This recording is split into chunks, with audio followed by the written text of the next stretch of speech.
We will now move to question time, and I'll call Senator Hume. Thank you, Madam President. My question is to the Minister representing the Prime Minister, Senator Wong. Minister, earlier this week, the Prime Minister said, go back and have a look at some of the front pages that were running during the 2022 election campaign and see how they measure up. Well, on May 2nd in 2022, the Australian Financial Review front page had the headline, Labor's pitch, no one left behind.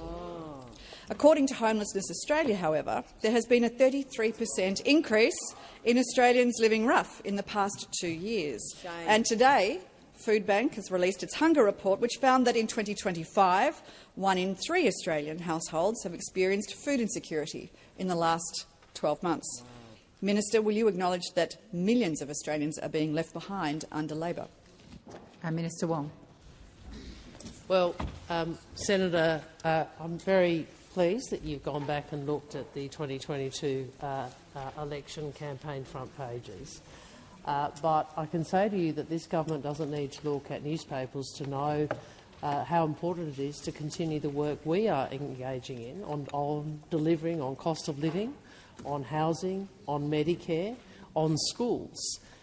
You will have seen this government in the last term and in this term deliver tax cuts which have provided more support to middle and low-income earners. You would have seen this government invest in Medicare so that more people are able to access bulk billing services, whether that is at urgent care clinics or in GPs. And you will have seen the largest investment in Medicare since Medicare was built this term, as we promised. In relation to housing, I welcome the opposition's interest in housing supply. I welcome it, well, yes, thank you, Senator.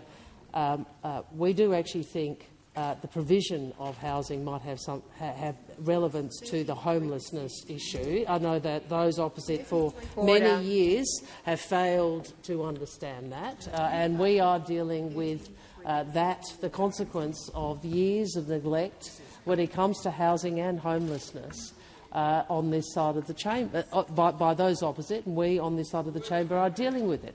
And in addition to the Housing Australia Future Fund, you will recall that this government is prioritising and allocating investment in social and affordable housing, because we understand the importance of the provision of affordable housing as part of addressing homelessness and, frankly, people who are doing it tough in this country. Thank you, Minister Wong. Just before I call you again, Senator Hume, I'm going to introduce our distinguished visitors.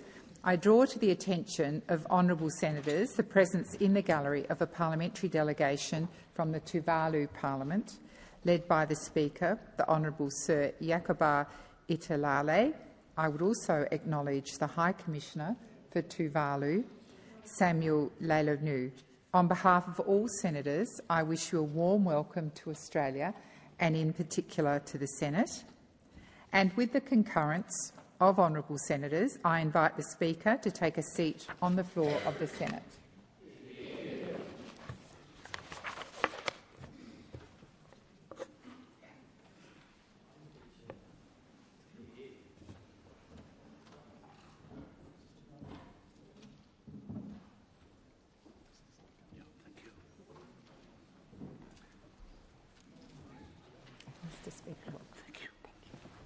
Senator Hume, first supplementary. Thank you, Madam President. The Prime Minister also said that my government's been very disciplined about fulfilling the commitments that we made prior to the election. Well, prior to the 2022 election, the Prime Minister said that he would deliver cheaper mortgages for Australians. But since Labor came to power, mortgage holders have paid around $1,800 more per month. Minister, when will your government fulfil its commitment of cheaper mortgages? Thank you, Senator Hume. Minister Wong. Thank you very much, and can I also acknowledge our Tuvaluan friends. Welcome to our parliament. If I could just return that now that I have the figures, I'm pleased to advise you, Senator, that this government is investing more into homelessness than any Commonwealth government in history, including through a $9.3 billion national agreement on social housing and homelessness, $1.8 billion every year to states and territories, and on top of that, backing national organisations fighting homelessness and housing security across the country. In relation to food relief, can I just say to you, I now recall, with the assistance of Senator Gallagher, the 24-25 budget where additional money was provided, additional funding was provided to food and emergency relief organisations. So this is a government that is honouring its commitments. We know that more has to be done. We know the work that has to be done. Minister Wong. Senator Hume, I don't know if you want to persist with a point of order or we move to your second supplementary. The point of order was that the second supplementary question is relevance. The second supplementary question was all about cheaper mortgages.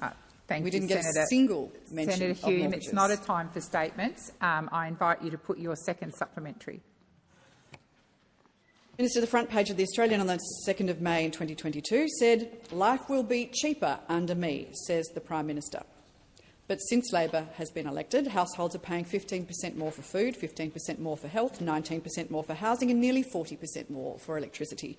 Minister, do you think that Australians feel that life is cheaper since you came to power?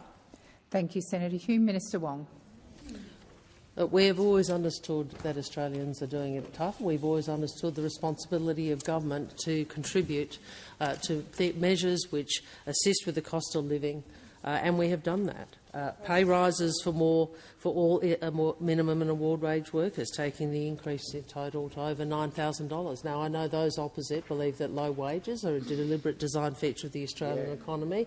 We don't do that. We've increased the superannuation guarantee. We have more energy bill relief. As I recall, those opposite voted against energy bill relief. We've seen increases, as I've said, boost to Medicare, more choice, lower costs and high-quality care for Australian women. We've delivered pay rises to aged care nurses and to other sectors, and we're expanding bulk billing. So these are measures that you oppose, but the government is delivering for Australians. Thank you, Minister. Senator Dowling. Thank you, President. My question is to the Minister for Finance, Senator Gallagher. In the face of substantial economic uncertainty, the Australian economy has proven to be remarkably resilient. Indeed, since the election of the Albanese Labor government, we've seen real wage rises, low unemployment and lower inflation from those we've inherited opposite. Combined with significant cost of living relief, including energy bill relief. I thought that you might enjoy this question. So, Senator Dowling, please resume your seat. Order on my left. Senator McKenzie, order on my left. I need to be able to hear the question. Senator Dowling, please continue. I don't know if they heard it or not, but I'll start. Real wage rises, low unemployment and lower inflation than we inherited from those opposite. Facts. Combined with significant cost of living relief, including energy bill relief and strengthening Medicare, the government is focused on supporting all Australians. Senator Dowling, please resume your seat. I have called for order. Senator Bragg and Senator McKenzie. How many times do I have to call you personally and you just kept on interjecting? If you can't listen in silence, leave the chamber, and that goes for you as well, Senator Bragg. Senator Dowling, have you finished your question? No, the clock didn't stop, President, so I'll just wrap up. 10 seconds. So, Minister, how is the Albanese Labor government supporting Australians while also strengthening the economy? Thank you, Senator Dowling. Minister Gallagher. Thank you, Senator Dowling, for the question and for battling through. Minister, please resume your seat. Order across the chamber. Minister Gallagher, please continue. Thank you. I acknowledge Senator Dowling for battling through all that noise from those opposite. There was as many interjections coming from those opposite as there are feet going upstairs to give interviews against each other in the press gallery each day. Can't get a spot up there these days, you know. Can't get a spot. Minister Gallagher, please resume your seat. Order. Order. Order. I'm waiting for order. Senator Ruston. Thank you very much, President. On relevance, I think As much fun as the minister might be having, maybe you could draw her to the attention to the point of the question. The minister has just started her answer. I will listen carefully and, if necessary, will draw her to the question. Minister Gallagher. Oh, I will. Thank you, President. And thank you for a question on the economy, because since we've come to government, we've recognised that Australian households are facing cost of living pressures, and we've been responding to that at the same time that we've been working with the Reserve Bank in order to make sure that inflation comes down and gets back into band. And we know that that work is never done. But together, I think it is right that Australians, together, we acknowledge the progress that has been made, substantial progress over the last 3 years. Inflation has now been between 2% and 3% for 3 consecutive quarters. And while headline inflation increased last quarter, this was largely as a result of the end of state energy rebates, and it remains much lower than its peak. The Reserve Bank has cut rates 3 times this year. So we are seeing those cost of living pressures remain, and that's why we have focused on measures that help households, that those opposite vote against, and that those now call and refer to as wasteful spending. So working out how to get wages moving. Lower taxes. This is the government of lower taxes. Well, we are. We're the only ones that went to the election promising to lower taxes. You promised to raise income taxes for every single working person in this country to pay for a $600 billion nuclear fantasy that some are still trying to revive. This government remains focused on the commitments we took to the election, on delivering on those commitments and supporting households right across the economy. Thank you, Minister. Senator Dowling, first supplementary. Thank you, President. We'll see how we go this time. Recent economic indicators, including the reaffirmation of Australia's AAA credit rating, something we should all celebrate, point to confidence in the nation's outlook and capacity for growth. So, Minister, how do these developments position the Albanese Labor government to pursue future opportunities that will both strengthen productivity and deliver benefits for all Australians? Thank you, Senator Dowling. Minister Gallagher. Thank you, and I acknowledge and thank Senator Dowling for that supplementary. Well, pursuing productivity is key to ensuring we can continue to deliver better jobs and wages for all Australians. And we know on this side of the chamber we want Australians to earn more and keep more of what they earn. And that is a very big distinction between us on this side of the chamber and those on that side of the chamber which wanted lower wages, higher taxes and a $600 billion nuclear fantasy. That is what they offered the Australian people. We had a different plan.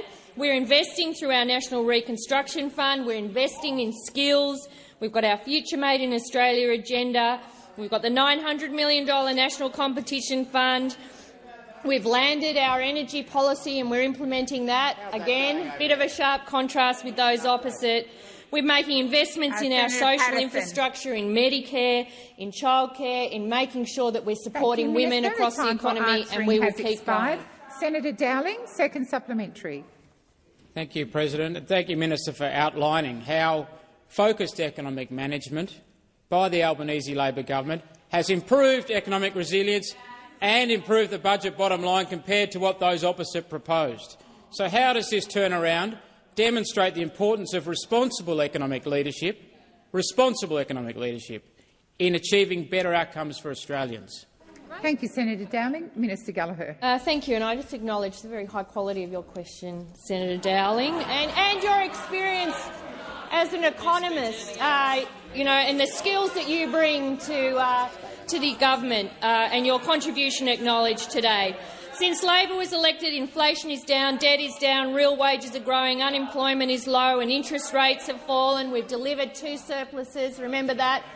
We turned 2 Liberal deficits into 2 Labor surpluses. We've found savings. We're repairing the budget. We're making the investments we need right across the economy in productivity, in our key social infrastructure like early education and care, like education, housing, Medicare. This is what this government is doing. We're acting on pulling every single lever we can to make sure we support households and build the economy that future generations in this country deserve. Thank you, Minister. Senator Bragg. Thanks very much. My question is to the Minister representing the Prime Minister, Senator Wong. The government continues to cover up secret Treasury modelling that shows how much Labor's expanded home guarantee scheme will push up prices. Why won't the government release these secret documents? Great. Minister Wong. For housing was one of your key points. That's covered. You did a review and you Well, Order. it was a one-person Order across the chamber. Senator, well, I'm sure that you will continue to press for the release of whatever documents the Treasury is utilising, but I think you have heard the Prime Minister, I think the Treasurer, and perhaps might have been Senator Ayres because he was in the Treasury estimates talking about what advice was provided or what the sorts of quantum that their modelling indicates, which is not consistent with the sort of fear-mongering that you're engaging in. But while we're on the Chamber of Secrets, I really give you the opportunity, Senator, to break open your own Chamber of Secrets and explain to us when the Super for Housing policy that you felt so hard for was actually junked. Yeah. Because we were amazed to see in your transcript, Senator, that this major election policy that you fought for had been junked. Minister Wong, please resume your seat. Senator Bragg. Point of order, President, on relevance. I'm just rereading. No, Senator Bragg. You are not rereading. I'm just checking. Senator Bragg, resume your seat.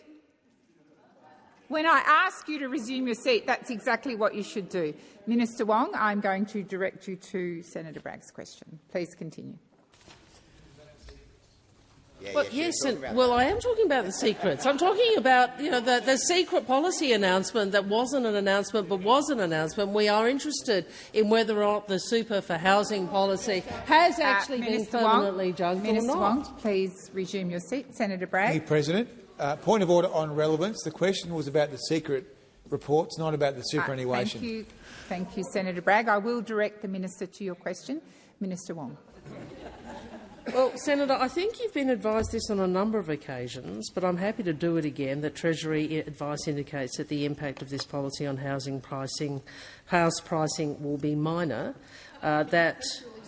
Senator, I'm giving you an answer around the advice that I understood was being provided was around 0.5% over 6 years, and the facts are that other factors have a much greater influence on house prices, including interest rates and supply, which brings me to the point that I think is of relevance. Senator, if you are keen on reducing the growth in housing prices, perhaps instead of wandering around secretly announcing the junking of your policies, you might actually want to think about what it is you support for housing supply. Because housing supply is fundamental to making sure we have more affordable pricing. Thank you, Minister. Senator Bragg, first supplementary. Thank you very much. The Prime Minister said the Treasury modelling detailed that the home guarantee changes, which you just referred to, would push up prices by 0.5%. In October alone, however, house prices went up 1.1% overall and 1.2% in entry-level houses. So it seems the modelling is already wrong. Is that why we can't see the modelling? Thank you, Senator Bragg. Minister Wong. Well, Senator, there's a willful disregard for the answers, very transparent answers that are being given in the other place and in this chamber. We have told you now on more than one occasion what the price impact. We told you more than one occasion on what the price impact that the Treasury modelling disclosed is. So we've provided that information. I know you don't like it, but we've actually provided the information. So everybody, he's getting all head up on getting information that we have actually given him. He just doesn't like the answer. Now, in terms of why house prices have moved in this last quarter, I again refer you to my earlier answer, which is there is more than one factor in the housing market which is going to affect supply. And I know that it's politically convenient for you to look only at one factor. Please resume your seat. Senator Bragg. Point of order, President, on relevance. The question was Why can't we see the modelling? Senator Bragg, the minister's being directly relevant to your question. Minister Wong, please continue. Well, Senator, I will certainly look at what the Treasurer's advice is, with, as Senator Gallagher outlined today about the hundreds of OPDs this government is dealing with. I don't have in my head the precise number Minister. that you were talking The time for about. answering has expired. Senator Bragg, second supplementary. Thank you very much. With or without Labor's secret modelling, house prices are going up, especially for entry-level homes. Does the government think this is a good outcome for first home buyers? Thank you, Senator Bragg. Minister Wong. Senator, as you would know, what we have said, what Minister O'Neill has been very clear about, our priority is across this area to increase the amount of houses coming on supply. We are wanting to increase supply. We are also investing in homelessness and social affordable housing, and we are also providing first homeowners with some assistance. And we do all of that because we on this side of the chamber understand it isn't about it isn't about the sort of scaremongering that you're wishing to engage in. It is about making sure we do the work, the hard work across the Federation of delivering more houses over the next decade. Thank you, Minister. Senator Orman-Payne. Thank you, President. My question is to the Minister representing the Minister for Social Services. Minister, the Robodebt Royal Commission was meant to mark the end of the government's war on people living in poverty. But over 2 years later, the government still hasn't fully implemented the Commission's recommendations and continues to oversee a social security system that punishes people for being poor, treats the vulnerable like criminals and routinely breaches the law without consequence. Nothing can truly make up for the harms and the lives lost because of Robodebt, but brave advocates like Jenny Miller and Kath Madgwick, who join us in the gallery today, continue to fight to ensure no more tragedies occur and that our social safety net supports people rather than punishes them. Minister, how much longer will Kath and Jenny have to wait before the government fulfils its promise to stop chasing old welfare debts and reinstates the 6-year limitation on debt recovery as the Royal Commission intended? Thank you, Senator Orman-Payne. Minister Gallagher. Thank you, President, and I thank Senator Orman-Payne for the question and acknowledge those in the gallery that she referenced in her question. And we have, since coming to government, been doing a lot of work about making sure that our systems are right and that they're backed legislatively, that we have the legal backing for the way we deliver services to the Australian people. You are right to draw attention to Robodebt, and there has been enormous work done over the last parliament, both through a Royal Commission and the response to the Royal Commission, and that has significantly changed the way, I think, the public service works and the way we deliver services to the Australian people. There are a number of areas where work is underway across both Minister Plibersek and my portfolio in government services to ensure that the policy intent of the way we deliver services is supported by law, and there are some areas which I think have been drawn to attention, including by the Ombudsman, about areas where there needs to be further law reform, further legislation to deal with those, and we will continue to work through those as we can. There is work underway, I can assure you, across government in relation to that. I'm not specifically aware of the situation, the individual situation that you mentioned, but we are doing and have taken some decisions around remediation of debts and making the debt recovery system fairer, including looking at low-level debts and how we deal with those, and that work is being led by both Minister Plibersek and but of course closely with me as Minister for Government Services. Thank you, Minister. Senator Orman-Payne, first supplementary.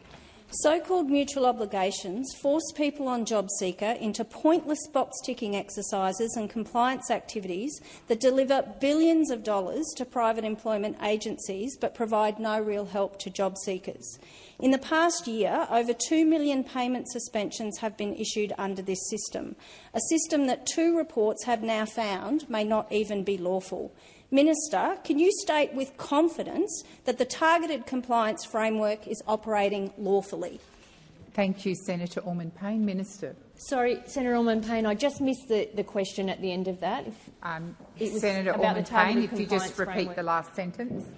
Minister, can you state with confidence that the targeted compliance framework is operating lawfully? Thank you, Senator Orman-Payne. Minister Gallagher. Thank you. That doesn't actually fall under the same portfolio as the first question. It's a system that's run under the Minister for Workplace Relations, but I am aware of both work that she is doing under employment services reform and is considering in relation to the first part of Senator Orman-Payne's question in relation to targeted compliance framework, that there has been work done, and I'll see if there's more information I can provide. It doesn't fall under my portfolio, but we have provided additional investment to ensure the integrity of the processes supporting mutual obligation requirements and to address concerns with mutual obligation and compliance settings. And so this work is recognised and is underway. And if there's anything I can provide through the relevant minister representing that area, I will. Thank you, Minister. Senator Orman-Payne, second supplementary. Minister, given that the government can't say that the targeted compliance framework is lawful, as they've stated in estimates, how can the government continue to operate it? Will social services suspend payment suspensions while this remains in doubt, or will you continue to deprive hundreds of thousands of job seekers of the funds they need to survive? Thank you, Senator Orman-Payne. I'll just remind you that the minister has informed the chamber it's not her portfolio, but she's happy to take matters and pass them on, and I invite her to answer the question in whatever way. I did not say in my answer what Senator Orman-Payne says I said, so I just want to be clear about that. I wasn't there at estimate, so I'm not clear on the evidence that was provided. I undertook.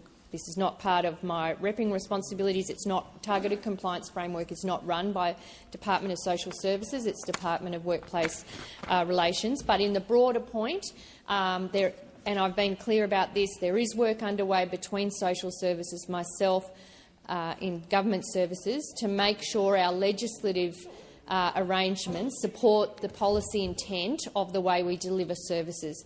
And there are areas where we need to do further work and further law reform to make sure that is the case. Thank you, Minister. Senator Polley. President, my question is to the Minister representing the Minister for Health, Disabilities and Ageing, Senator McAllister. In its first term, the Albanese Labor government delivered cost of living relief to all Australians by strengthening Medicare and cutting the cost of medicines on the pharmaceutical benefit scheme. How is the government supporting more Australians to access cheaper medicines via the pharmaceutical benefit scheme? Thank you, Senator Polley. Minister McAllister. Thank you, President. And before I begin answering, I might just indicate that Senator McCarthy tells me that we also are welcoming the Northern Territory's Deputy Opposition Leader, Mr Doran Young, in the gallery, and I welcome him here today also. But it's a great question, Senator Polley, because the Albanese government is slashing the cost of medicines, and that is providing real cost of living relief for families right across Australia. And it's why, earlier this year, the government passed the Cheaper Medicines Bill. So from next year, people will pay no more than $25 when filling up a prescription on the pharmaceutical benefit scheme. Now, that is a 20% cut, in the maximum cost of medicines under the PBS, and it will save Australians more than $200 million a year.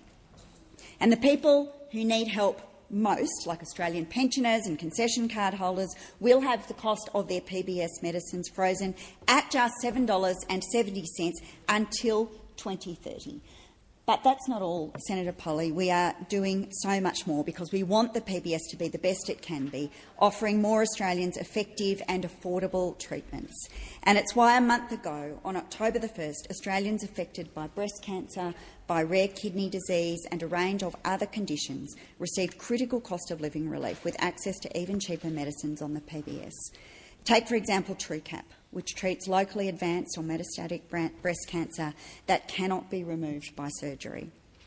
Without listing on the PBS, a course of treatment of TrueCap would cost a patient more than $98,000. Now we are delivering savings for up to 3,000 patients who will benefit from this PBS listing. And for the first time in 30 years, we have listed new contraceptive pills on the PBS because this is a government that listens to women right around the country who've told us they want more choice over their contraception. Thank you, Minister. Senator Polley, first supplementary. Thank you, Minister. And Australian women have been waiting a very long time. Australians shouldn't have to choose between seeing the GP when they need and paying their bills. On November 1, the Albanese Labor government delivered the largest ever investment in the history of Medicare, which is delivering on the government's commitment to restore bulk billing. How will this investment help more Australians see a GP for free? I was with Assistant Minister White on Sunday with a bulk billing 100% in Newstead in my home state. Your time has expired, Senator Polley. Minister McAllister. Well, that is good news, Senator Polley, and in May the Australian people voted for a government that would deliver strong and affordable health care for all Australians. And last Saturday, the Albanese Labor government's largest ever single investment in the history of Medicare, $8.5 billion investment, kicked in. Well, what does that mean? It does mean more bulk billing for more Australians. And for the first time, bulk billing incentives will be paid to GPs for every patient that they bulk bill. And it means it is now easier to find a bulk-billed GP appointment. Around 1,000 clinics have indicated they are moving to full bulk billing, having previously charged gap fees. And that is what Labor governments do. They deliver real benefits for everyday Australians. Our government is getting on with the job, delivering affordable health care for Australians, because the only card you should need when you're sick is your Medicare card. Thank you, Minister. Senator Polley, second supplementary. Thank you, President. Minister, what other measures is the Albanese Labor government taking to deliver affordable health care to all Australians? And why has the government chosen this approach to build and protect Medicare, unlike those opposite? Thank you, Senator Polley. Minister McAllister. Well, thank you, Senator Polley. The Albanese Labor government will always protect and strengthen Medicare, whether it is expanding bulk billing, delivering cheaper medicines or delivering the 137 urgent care clinics, which will mean that 4 out of 5 Australians will live within a 20-minute drive of an urgent care clinic. And I'd invite the Senate to compare that to the record of those opposite. They gutted the Medicare system. They tried to end bulk billing with a GP co-payment. They froze Medicare rebates so that it would be harder to see a doctor, and the only way they could get their bulk billing rates up was by inflating them, by relying on a massive number of COVID-related bulk billing appointments that were taken during the pandemic. They don't agree on very much. They don't agree on very much on the other side, but the one thing they can agree on, is on gutting Medicare, where Labor will always protect it and always strengthen it. Thank you, Minister. Senator Tyrrell. Thank you, President. My question is for the Minister representing the Minister for Communications, Senator McCarthy. The report on Online Safety Act review was released on 4th February 25. The government is yet to release a government response. A key theme of the review's report was the inability for current legislation to apply extraterritorial enforcement, meaning that our online safety laws struggle to make sure overseas-based platforms are following our laws. The review's report recommended multiple fixes for the issue, including requiring platforms to have a local presence in Australia and requiring a licence to operate. What work is being done to fix extraterritorial enforcement and ensure overseas platforms will actually follow our laws? Thank you, Senator Tyrrell. Minister McCarthy. Thank you very much, President, and thank you, Senator Tyrrell, for your question. I'm certainly conscious that the Regional Telecommunications Review, which you mentioned in the beginning of your question, yes, we were delayed in responding to that, given the federal election, but we did respond just recently to the Parliament.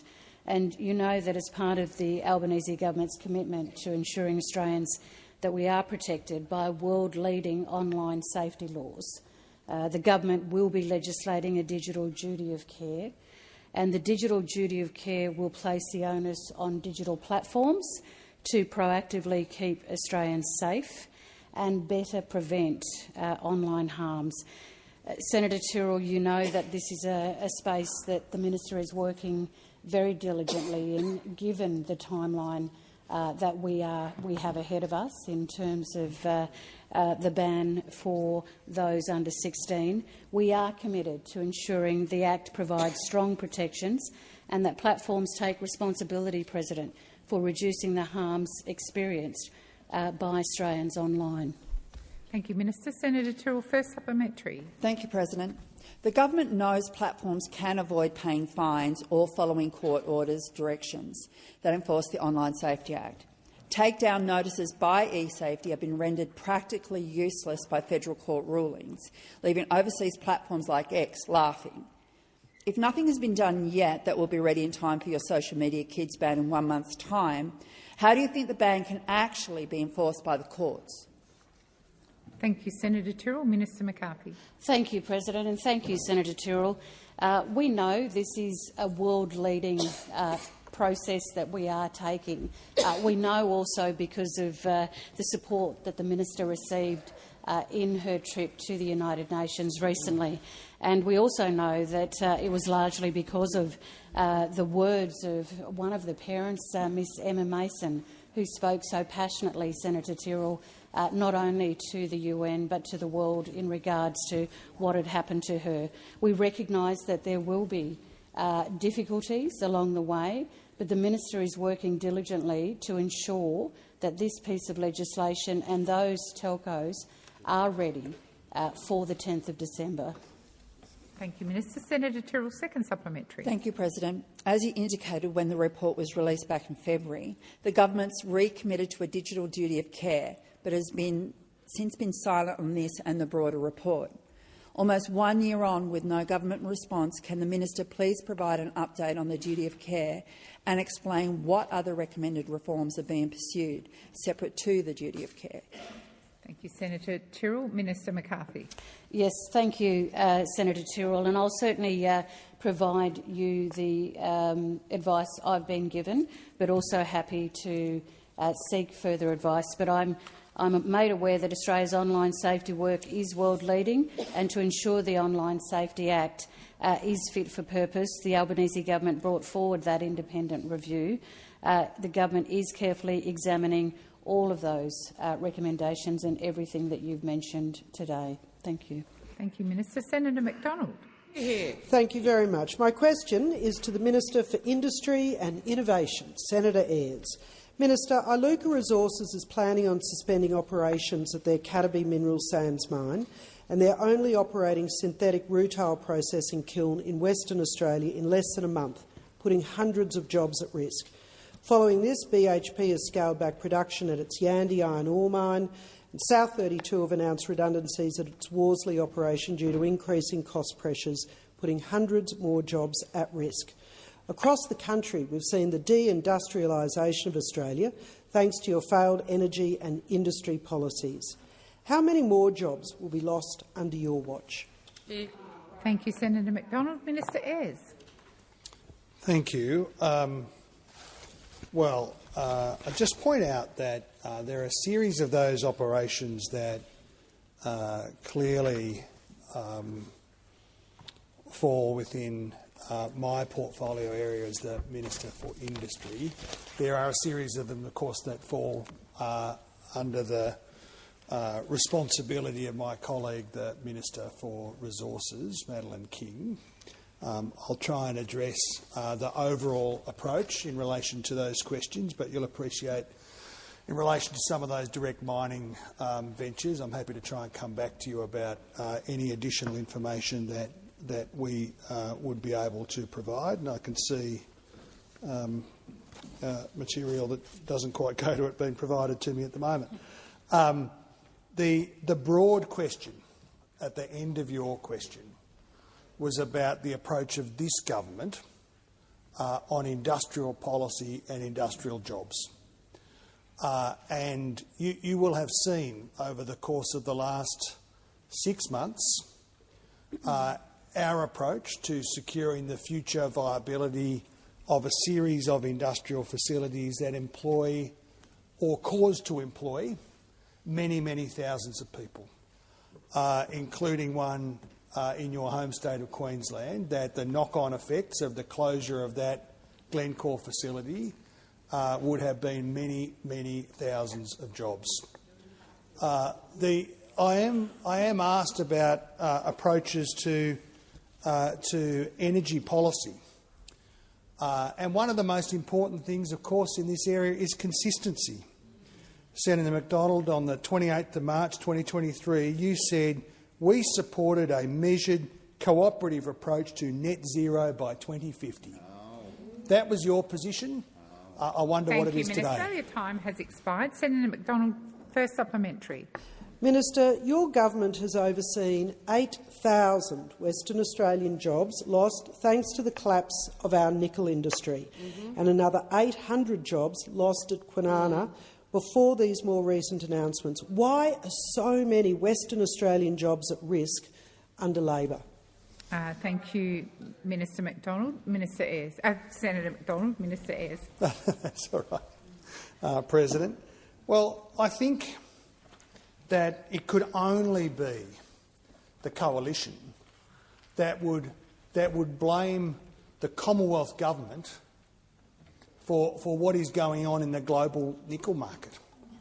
Like that is the sort of irresponsible, wandering past the problem sort of approach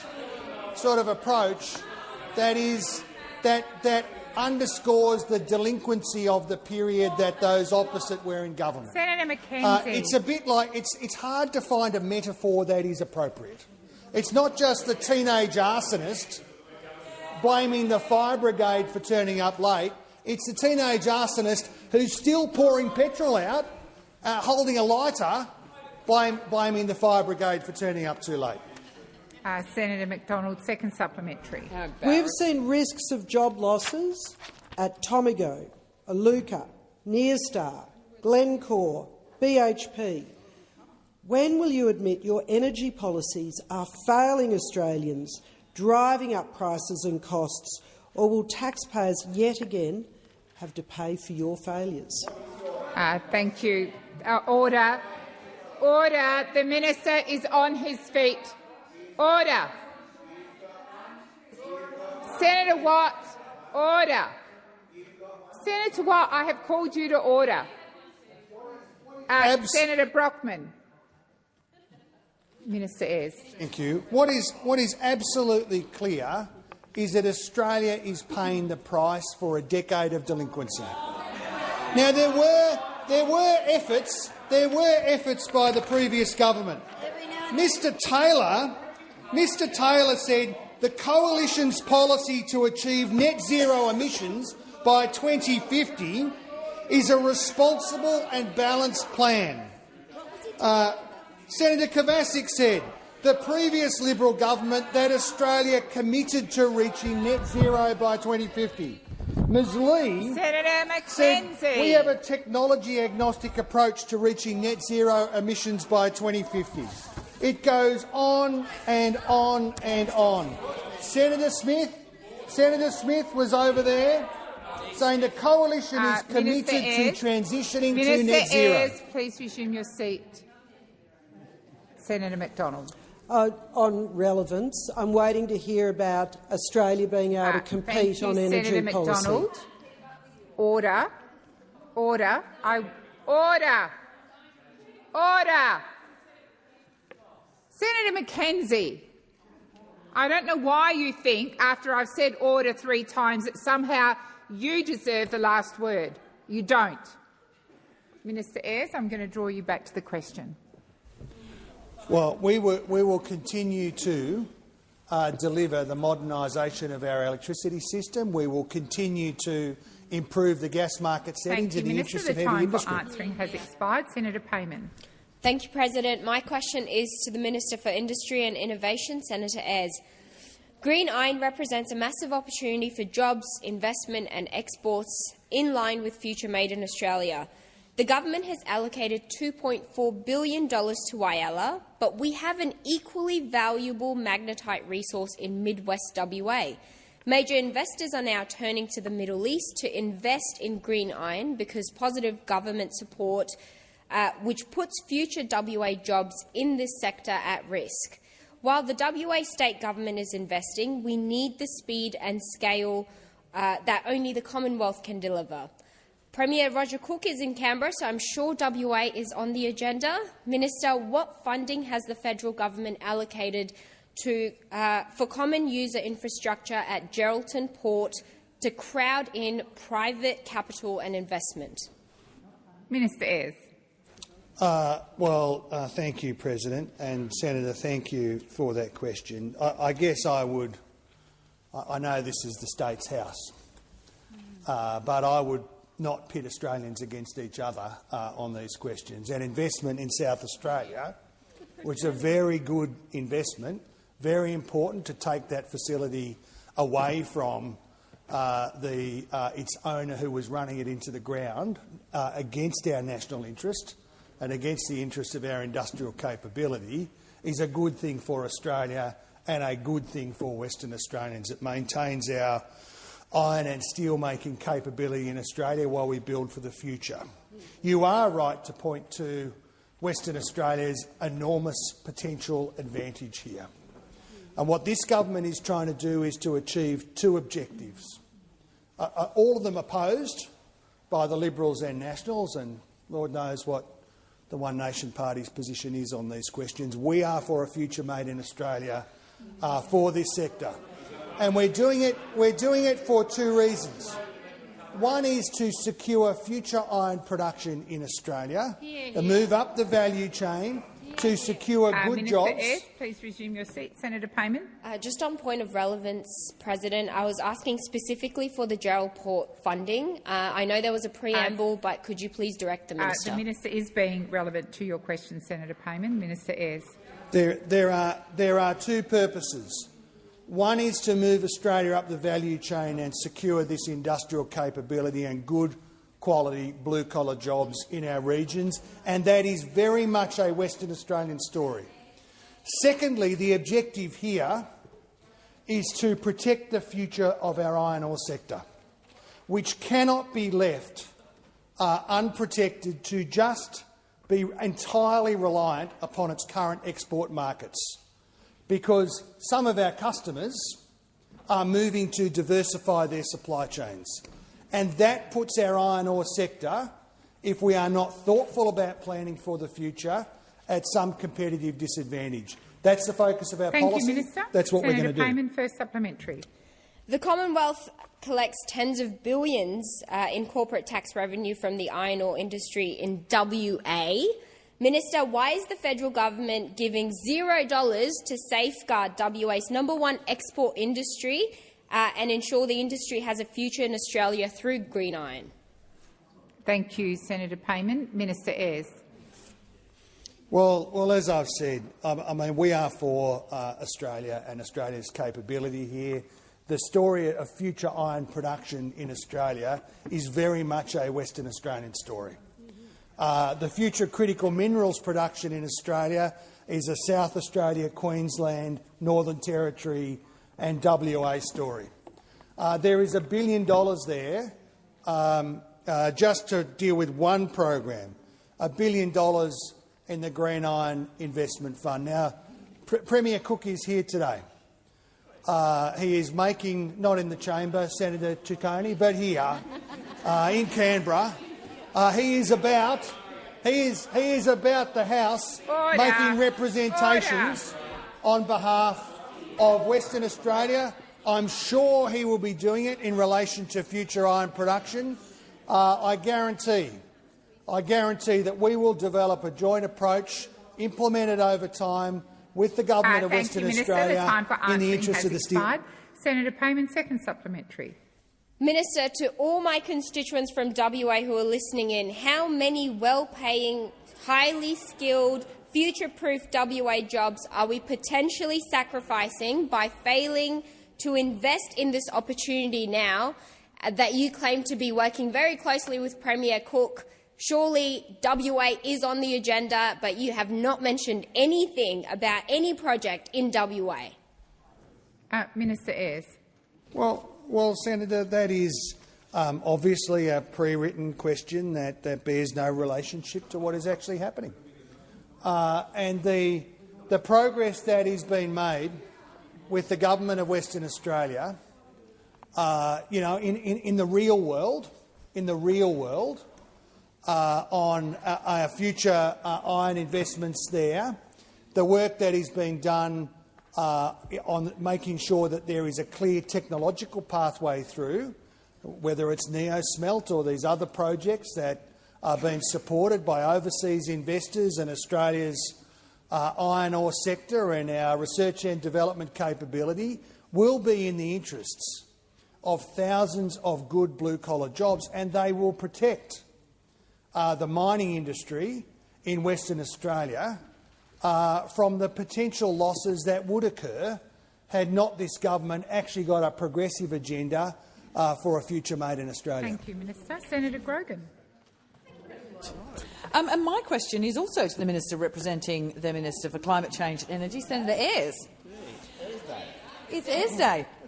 Delivering cheaper and cleaner electricity is central to the Albanese Labor government's economic agenda. Can the Minister confirm that the Australian Energy Regulator cited unreliable coal power plants as a key driver of higher electricity prices? That's unreliable coal power plants, a key driver of higher electricity prices. And can he also outline why unreliable coal power drives up electricity costs? Senator Grogan, please resume your seat. Senator Grogan is entitled to ask her question in silence. Please continue. Thank you. So, in addition to that first section, I might just quickly run past it again. Can the Minister confirm that the Australian Energy Regulator cited unreliable coal power plants as a key driver of higher electricity prices, and why is unreliable coal power driving up electricity costs, and why is it a feature of the Australian grid, and what is the government doing about it? Thank you, Senator Grogan. Minister Ayres. Well, thank you, Senator Grogan. It's a very good question indeed, and I'm sure you didn't want to provoke those opposite who sort of, ping around on these questions, perhaps from embarrassment. If only we could have an embarrassment-powered electricity system. You're right, Senator Grogan. The Australian Energy Regulator has been very clear. Unreliable coal power stations drive electricity costs higher.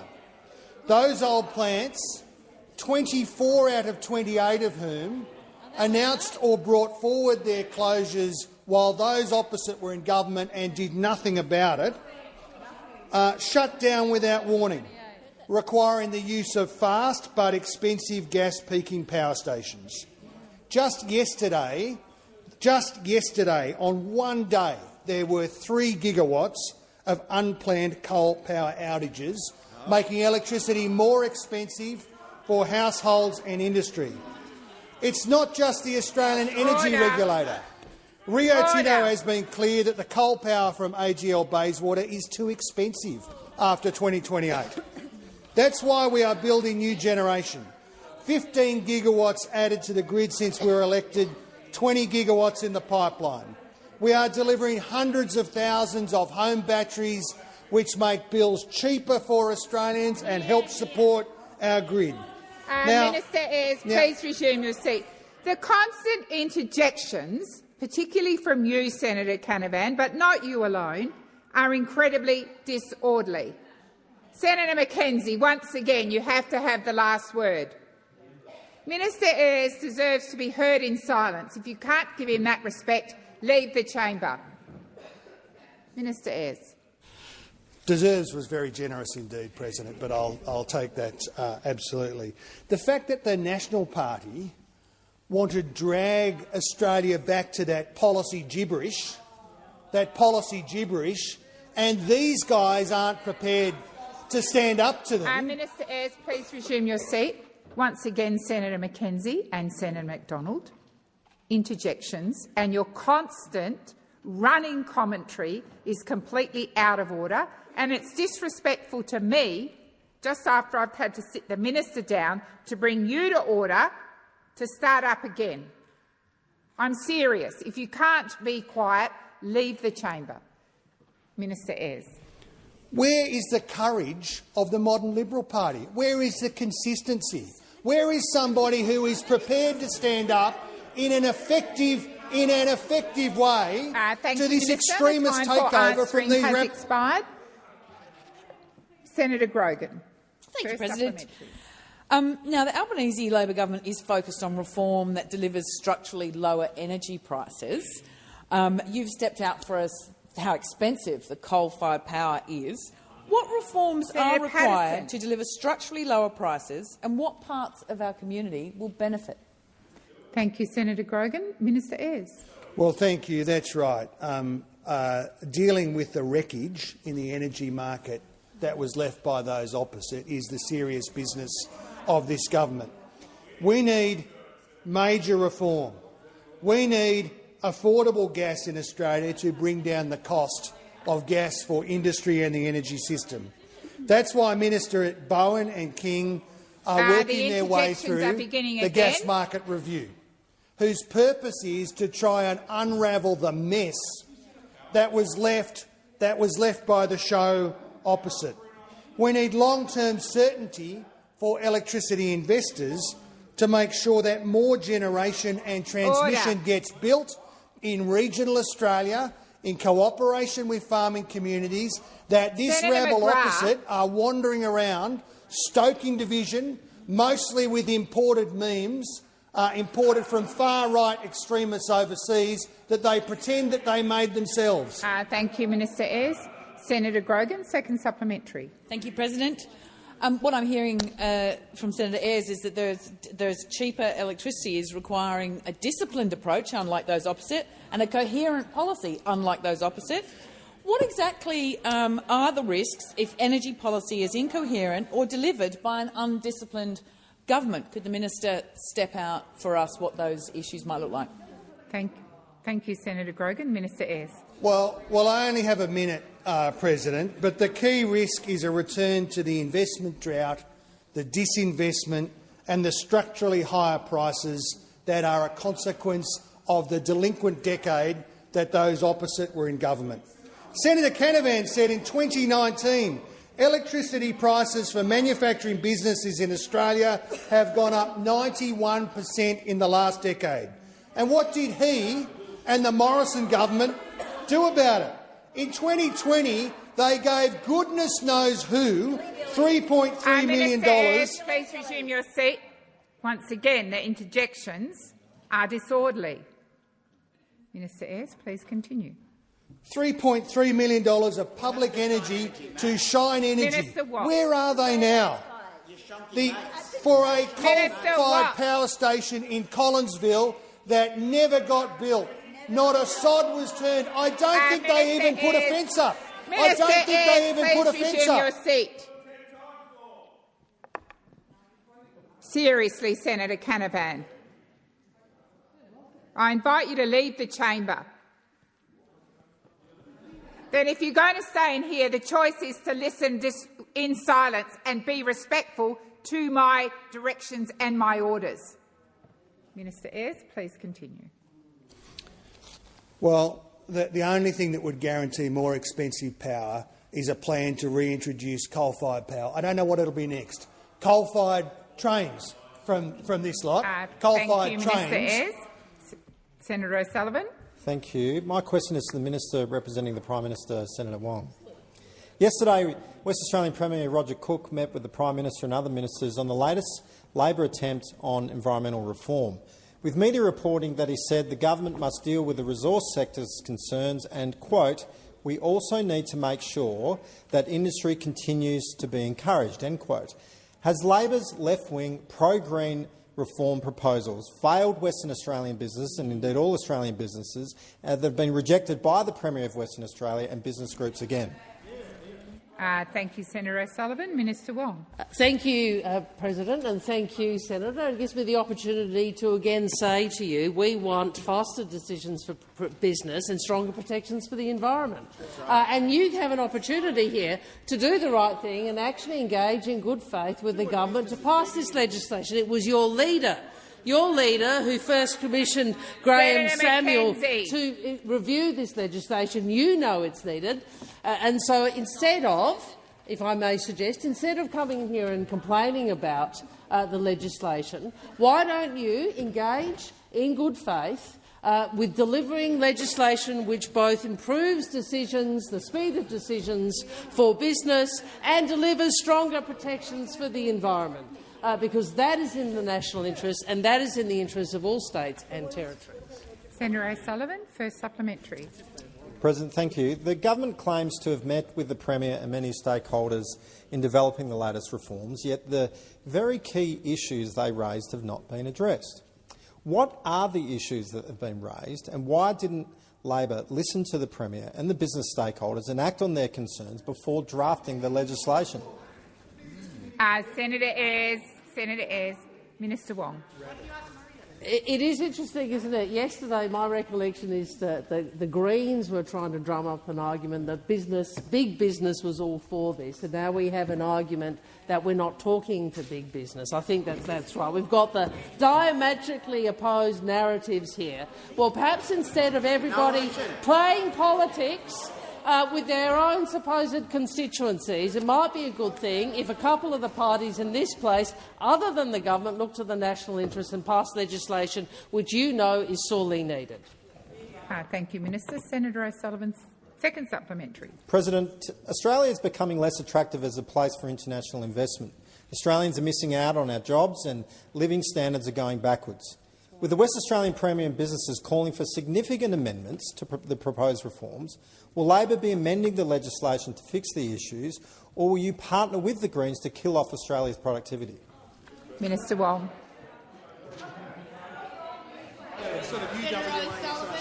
Thank you, President. Well, as I said, we want to deliver protection for the environment and better decisions, faster decisions for business. And what I would remind those opposite is that the Premier, I'm advised, said this: we can produce legislation which both encourages industry and protects the environment, and I think now is the time for the Parliament to do that. So why don't you do just that, Senator? And with that, I ask that further questions be placed on notice.